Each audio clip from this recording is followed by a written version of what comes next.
भौजी अइली हगवना मनवा में लेके भक्ति के भावना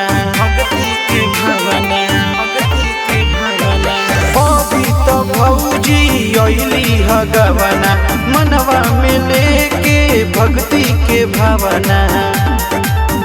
सब काम काज घरवा के छोड़ी के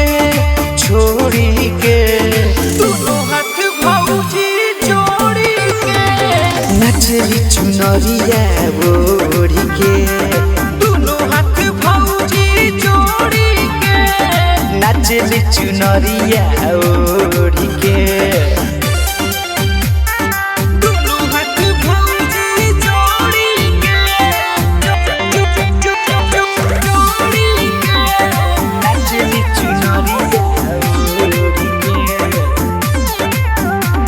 देखी के माई के मूर्ति आइल बा इनमें फुर्ती त गोले कमरिया डोला हवेली बोलली जयकारा तहिल जाला यारा ई भक्ति में सबके झुमावेली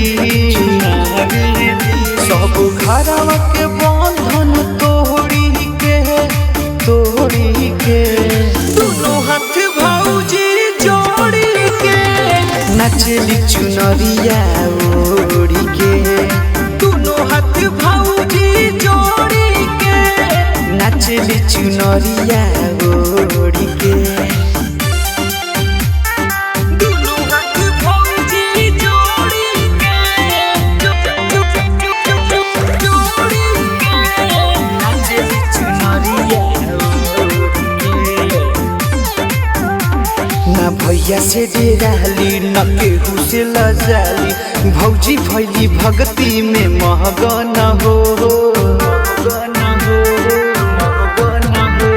मिलल बाया जाती बाटेली पर शादी मैया से बाड़ी लहगवले लहगन हो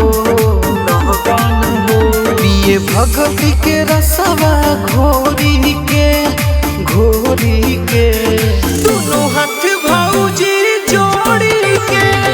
नचली चुनरिया ओढ़ी के दोनों हाथ भौजी जोड़ी के